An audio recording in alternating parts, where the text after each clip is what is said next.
لە حوتی حوزەیرانەوە تا ئێستا لە تورکیا چەندین گۆڕانکاری ڕووی داوە لە دوای نەوەدەکانی سەدەی ڕابردووە لەم سێ مانگەی دواییدا تورکیا لە ڕووی ئەمنیەوە لە خراپترین دۆخی خۆی دابووە. جگەلەوەش لە ڕووی سیاسیشەوە ناکۆچی نێوان لایەنەکان بەڕادەیە قوڵبۆتەوە کە ئاوشێوەی ئەو ناکۆچیانە لە مێژووی تورکیادا کەمتر بینراوە. هێشتا ئەنجامی فەرمی هەڵبژاردنەکەی حوتی حوزەیران ڕانەگەیەنرابوو کە هەندێک لە بەرپرسانی تورکیا باسی هەڵبژاردننی پێشوەختەیان هێنایە ئاراوە. ئەمە ژوای کرد چاودێرانی تورکیا هەرزوو پێشبینی ئەوە بکەن کە حکوومەتی هاوپەیمانی لە تورکیا سەر ناگرێت و پارتی دادوگەشە پێدان بەنیازە هەڵبژاردننی پێشوەختە ئەنجام بدات. دوای ڕاگەیاندنی ئەنجامی فەرمی هەڵبژاردن ڕەجەب تەیب ئەردۆغان سەرۆککۆماری تورکیا ئەحمەد داوودۆغلۆی بۆ پێکێنانی حکوومەت ڕاستپارد.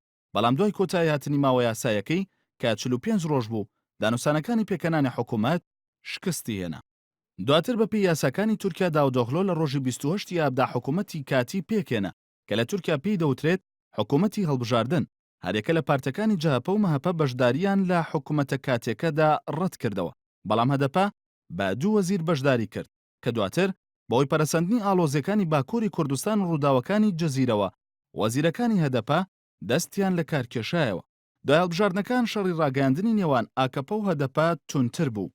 ڕۆژی 20 حوزەیران لە شارۆچکەی پێرسوسی باکووری کوردستان تەقینەوەیەک لەناو کۆبوونەوەیەکی لایەنگرانی هەدەپەدا ڕوویدا و زیاتر لە 30 کەس گیانیان لەدەستدا. هەدەپە و پەکەکە حکوومەتی تورکیایان تۆمەتبار کرد بەوەی دەستی لە تەقینەوەکەدا هەبووە. ماوەیەک دواتر دوو پۆلیسی تورکیا کوژران.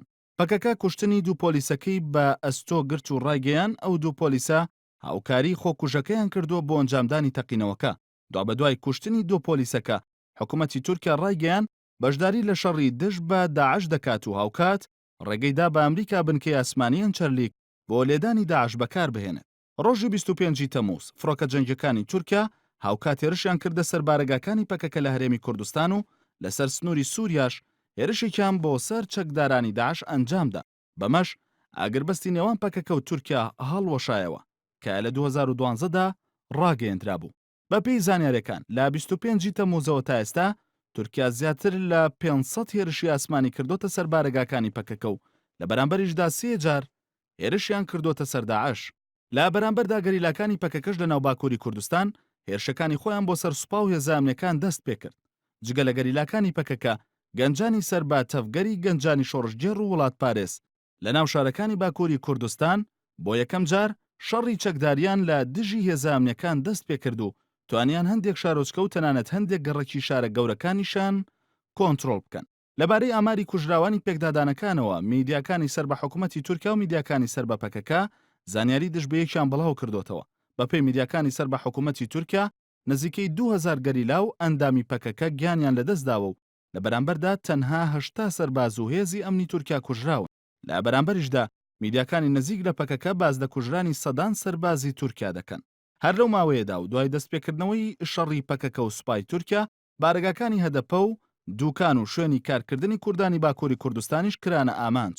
لە چەندین شاری تورکیا خۆپیشاندەرانی تورک هێرشیان کردە سەر بارگاکانی هەدەپە و لە ماوەی هەفتەیەکدا نزیکەی 400 بارگای هەدەپە کرانە ئامانج و سووتێنران. ڕۆژی دەی تشرینی یەکەم توندوتیژەکان لە تورکیا گەیشتە لوتکە کاتێک کە بە دوو تەقینەوە کۆبوونەوەیکی لایەنگرانی هەدەپە لە ئەنکەرە کرایە ئامانج و نزیکەی 100 لایەنگری هەدەپە گیانیان لەدەستدا. ئەو ڕووداوە بە گەورەترین تەقینەوە لە مێژووی تورکیادا دادەنرێت. هەدەپە جارێکی دیکە ئاکەپەی تۆمەتبار کرد بەوەی دەستی لە تەقینەوەکەدا هەبووە، بەڵام لە دوایین لێدوانی ئاردۆغان لەبارەی تەقینەوەکەوە ڕایگەیان کام تەقینەوەیە بە پلانی هاوبەشی هەدەپە و پەکەکە و داعش و دەستگای هەواڵگری سووریا ئەنجام درراوە بۆەوەی کاریگەری لەسەر ئەنجامی هەڵبژاردنەکاندا بنێن. پەکەکەش چەند کاژمێرێک دوای تەقینەوەکەی ئەنکەرە ئاگربەستی ڕاگەیاند و ڕایگەیان تا دوای هەڵبژاردنەکان هیچ هێرشێک ئەنجام نادا. تا ئێستاش بارگرژیەکان لە تورکیا و باکووری کوردستان بەردەوامە. حکوومەتی تورکیا سەدان لایەنگری هەدەپەی دەستگیر کردووە و هێشتا ئازاد نەکراون. لایەنگرانی هەدەپە نیگەرانی ئەوەن کە حکوومەتی تورکیا لە ڕۆژی هەڵبژاردندا بە تایبەتی لە ناوچە کوردەکان دۆخێکی ئەمنی دروست بکات بۆ ئەوەی لایەنگرانی هەدەپە نەتوانن بەشداری لە هەڵبژاردنەکاندا بکەن.